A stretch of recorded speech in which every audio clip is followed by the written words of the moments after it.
अस्सलामुअलैकुम वरहमतुल्लाहि वबरकातुहू।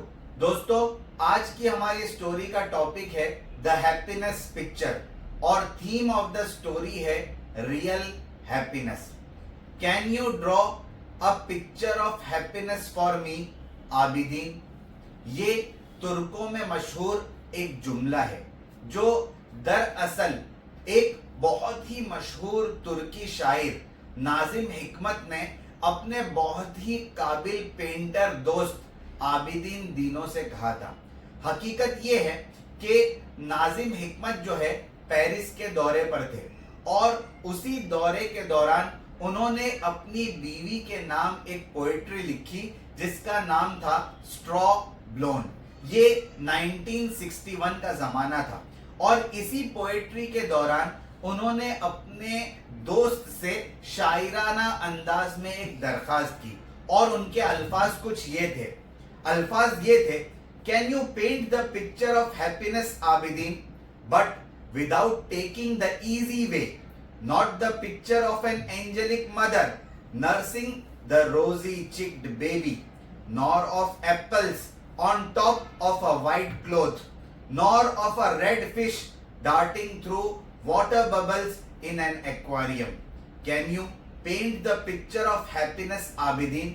यानी नाजिम हिकमत अपने दोस्त से शायराना अंदाज में ये कह रहे थे, ए आबिदीन, क्या तुम मेरे लिए खुशी की तस्वीर बना सकते हो, लेकिन इस तस्वीर को बनाते हुए तुम्हें आसान रास्ता इख्तियार नहीं करना है। यानी तुम्हें कोई ऐसी तस्वीर नहीं बनानी है जिसमें कोई फरिश्ता सिफत माँ अपने गुलाबी गाल वाले बच्चे की परवरिश कर रही हो, और नहीं कोई ऐसी तस्वीर बनानी है जिसमें सफेद कपड़े पर सेब रखे हुए हो, और नहीं कोई ऐसी तस्वीर बनानी है जिसमें कांच की पेटी में कोई लाल कलर की मछली बुलबुले छोड़ रही हो। क्या तुम मेरे लिए खुशी की तस्वीर बना सकते हो आबिदीन। आबिदीन जो तुर्क के एक बहुत ही बाकमाल पेंटर थे और मॉडर्न आर्ट्स के जबरदस्त माहिर थे, उन्होंने अपने दोस्त के इस चैलेंज को एक्सेप्ट किया और मुतलुलुगन रेशमी के टाइटल को देते हुए एक तस्वीर बनाई। तस्वीर कुछ यूं बनाई कि उन्होंने एक पूरे खानदान को उस तस्वीर में कैद किया और इस तरीके से तस्वीर को बनाया कि 6 बच्चे, माँ और बाप एक टूटी हुई चारपाई पर बहुत इत्मीनान से सोए हुए हैं।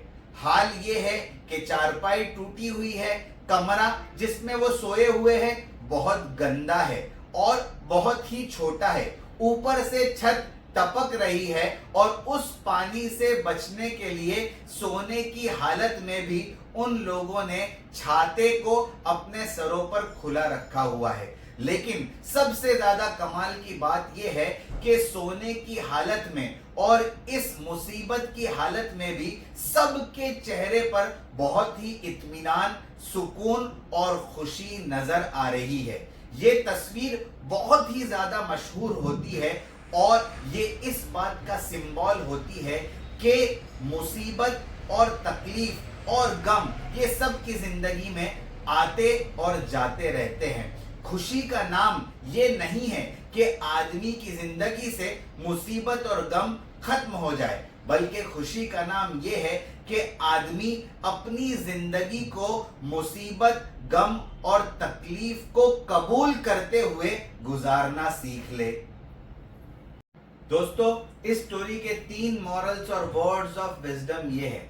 नंबर 1, हैप्पीनेस एक स्टेट ऑफ माइंड है जो इस बात पर डिपेंड करता है कि आप अपने इर्द गिर्द की चीजों को कैसे देखते हो, क्योंकि बहुत सारे लोग जो है ये गम और मुसीबत की हालत को भी खुशी खुशी कबूल करके जिंदगी गुजारते हैं और बहुत सारे लोग आराम में, आसाइशों में और बहुत सारी नेमतों के होने के बावजूद हमेशा अपने आप को गमगीन ही पाते हैं।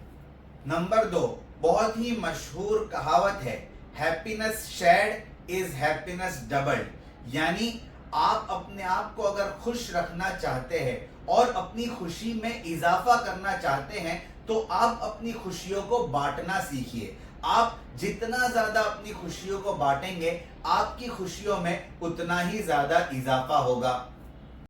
नंबर 3, अरबी का एक मकौला है, तुअरफुल अशियाउ बिअज़दादिहा, यानी किसी भी चीज को उसके ऑपोजिट के जरिए से पहचाना जाता है।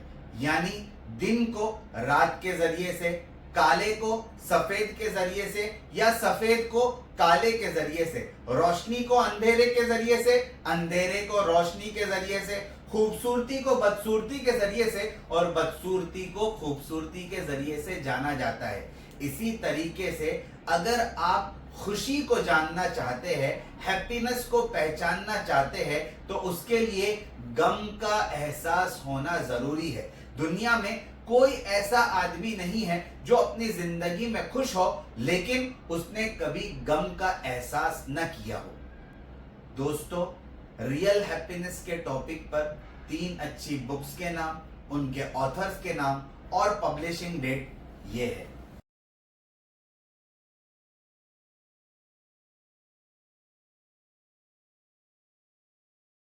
Thank you very much. जज़ाकल्लाहु अहसनल जज़ा।